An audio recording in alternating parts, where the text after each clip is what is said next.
Hey everyone, welcome to another edition of the SoCal Sports Dudes podcast. Jason Wen here. Today I want to talk about NFL coaching changes. Today is Monday, so Black Monday unfortunately for some coaches that were let go from their head coaching positions there. So I wanted to touch base and do a quick video on that. Before we get started, please hit like, subscribe, and provide some comments in the comment section below so we can help grow this channel, provide you guys with more content. So today I thought was kind of a neat topic, or an interesting topic at least, because of the changes that are going to be coming here with the NFL coaching carousel that's about to begin. Not a ton of openings, but two recently opened up here. Houston firing Lovie Smith after just 1 year. He stepped in, of course, for David Culley. So just kind of held on to that spot just for the 1 year. They, of course, were kind of near the bottom of the league there. But Lovey, I mean, he had a great run there in Chicago and as a coordinator before that. But yeah, it's just kind of one of those. Okay, they just hired Lovey and he plugged him into the job for 1 year. Now they're going to be moving on from him. They're going to be seeking other candidates there. And then Arizona lets go of Cliff Kingsbury after a ho-hum year here. He did make the playoffs a couple years ago, but their performances, they would always start off with those hot starts and then kind of tail off as the season went on. Seemed to be initially like a good hire because they had Kyler Murray, so the coach that kind of can get the most out of him, and Kyler Murray's abilities would have fit a system that Kingsbury likes to run. But that kind of hit its hit the wall there, I guess, and kind of reached its limit. My understanding is they're also the general manager is going to be moving on there from Arizona, so possible vacancies to fill there, both for the general manager and for the head coaching spots there. Arizona's never been known as a franchise that throws out the big bucks to spend on both players and coaching, and I don't know if they have the deep pockets that some of the other owners do.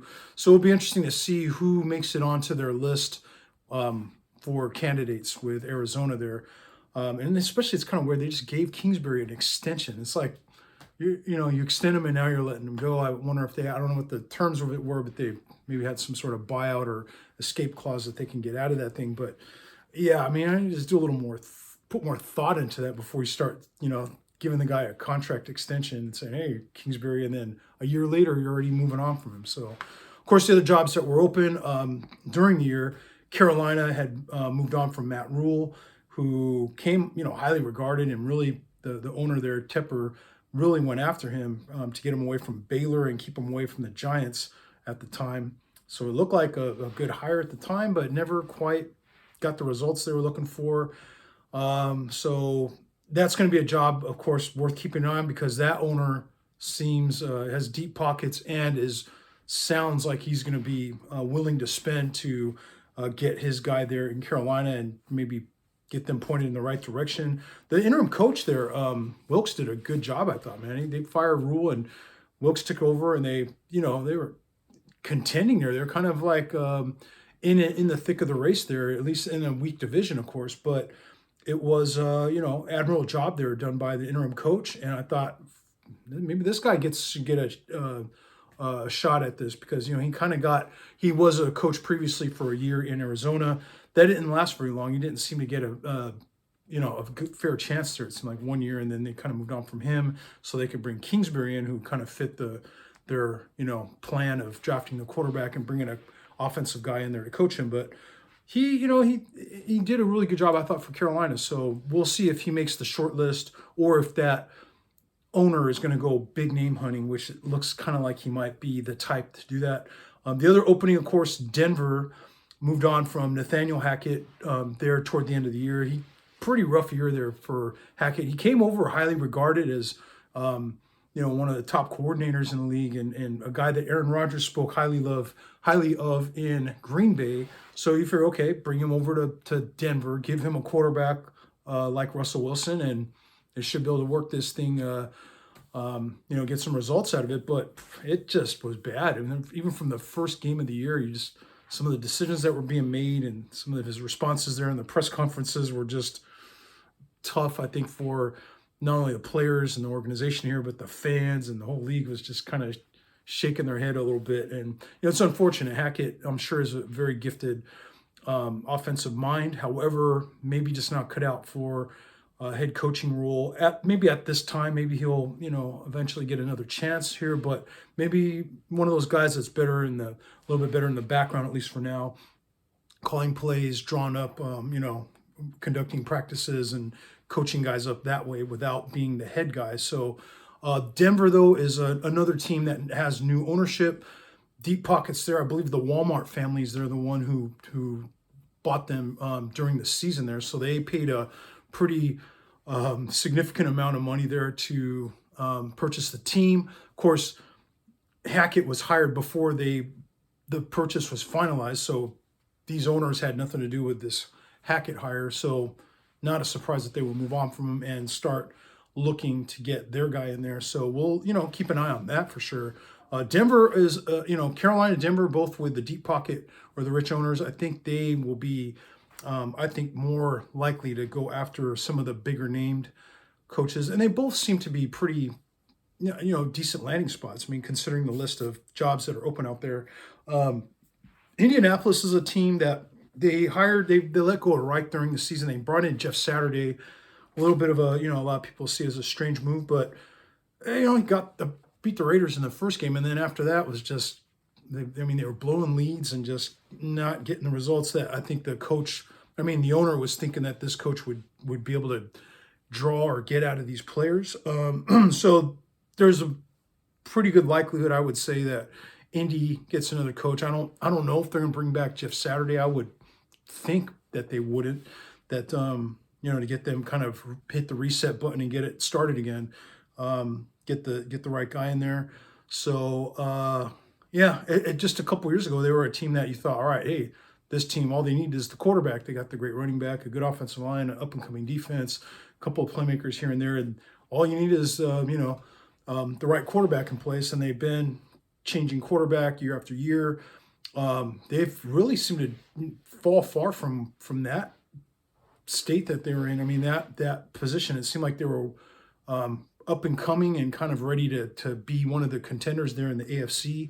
Especially, I always comment on it, but that weak AFC South, it's like, that's a division that, you should be able to make some noise and put yourself in a position to win a few games, get yourself into the playoff hunt or into the playoffs, and then from there try to, make some noise once you get there. So Indy's a team that I think can probably, with the right coach and the right guy in there, can get it back on track, I would think, relatively quickly. It just seems they have a lot of pieces there. So you have to figure out the quarterback. But yes, a few of these teams, though, we're still got a few pieces in place. But obviously, those are the 5 openings as we speak. Today, of course, is Monday after the season finale there yesterday.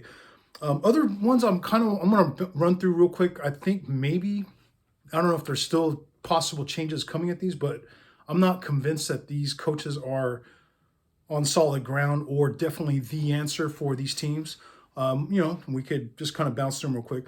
New Orleans, there's the question about Sean Payton and is he coming back to coaching? If he did come back to coaching, who would he end up with? Is Dennis Allen really the guy? I mean, they sure seem to take a step back going from Payton to Allen this year.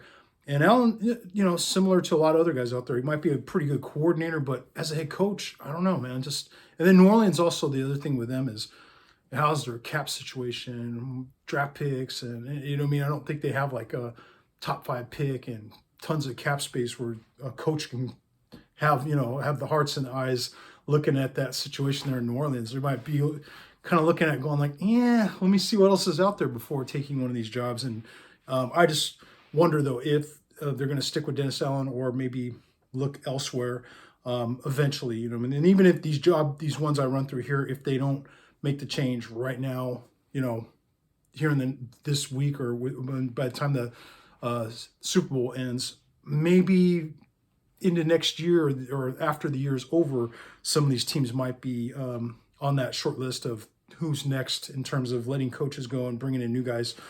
Cleveland, Stefanski started off doing really good, got them pretty close there with Baker and deep into the playoffs, but they just seem to kind of, didn't really seem to be able to make a step up from that. Washington, Ron Rivera's done a rock solid job, but you just never know with that owner. I mean, and especially, if there's a change in ownership, does that guy want to bring in his own guy? Is he okay with Rivera staying there? Rivera's done a hell of a job there, but I don't know. Washington's always kind of making weird moves and pulling the plug before you think things are,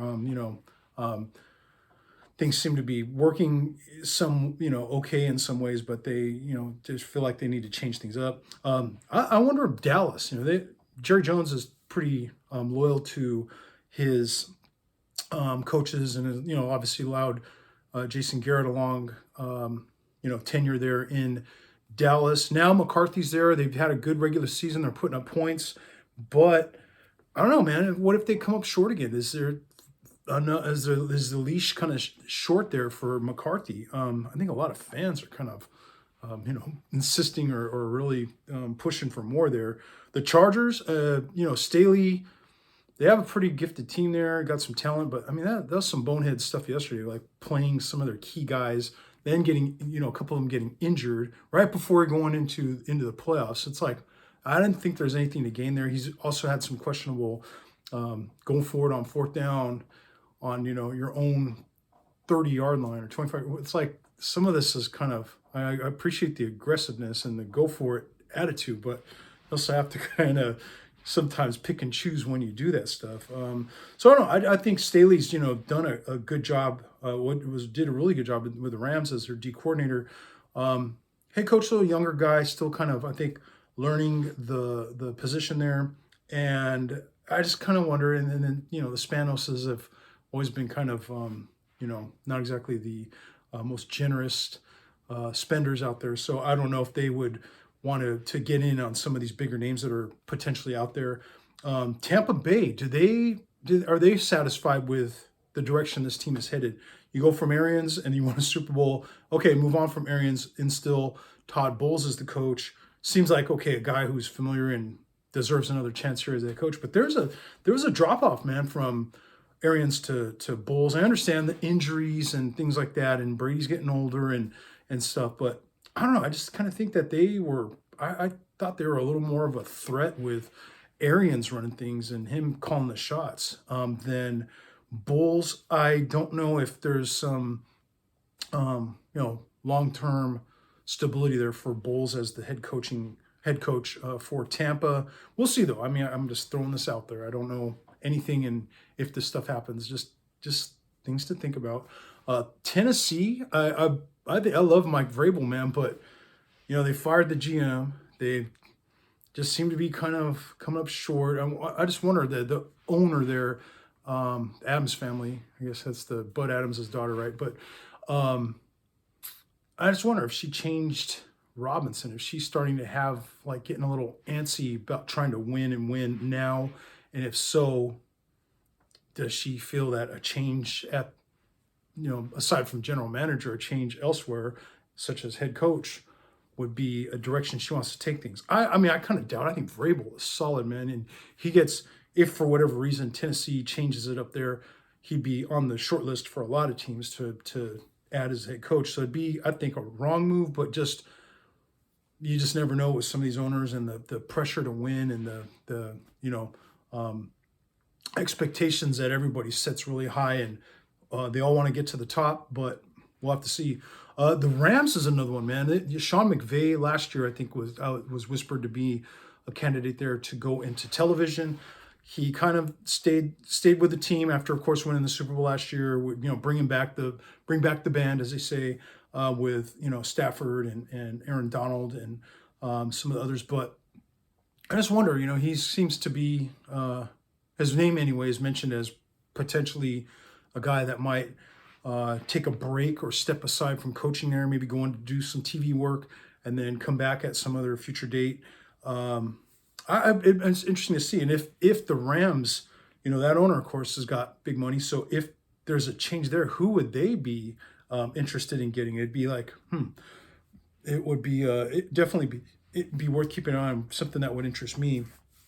So some of the candidates I just want to kind of run through real quick. Of course, Jim Harbaugh, Sean Payton, kind of at the top of that list, I think, for a lot of teams as some of the most highly regarded, and probably also the more expensive or high-priced coaching candidates there.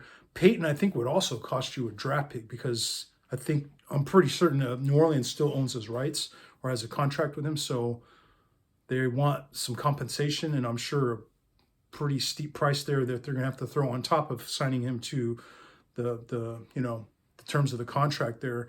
Of course, Lions offensive coordinator Ben Johnson's done a really good job. He's a name you see being mentioned for some of these top spots.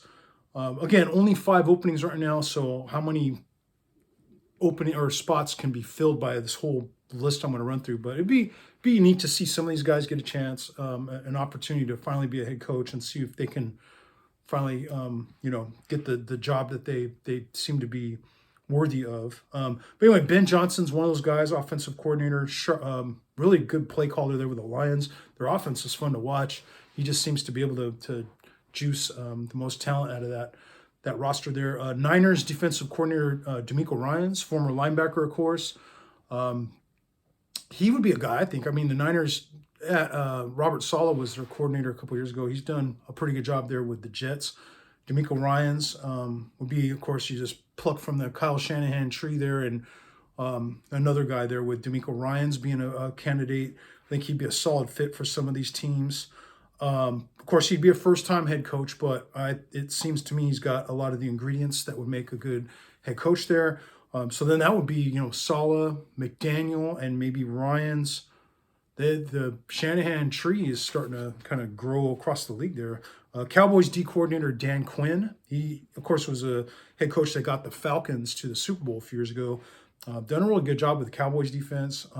Is he going to get another chance here?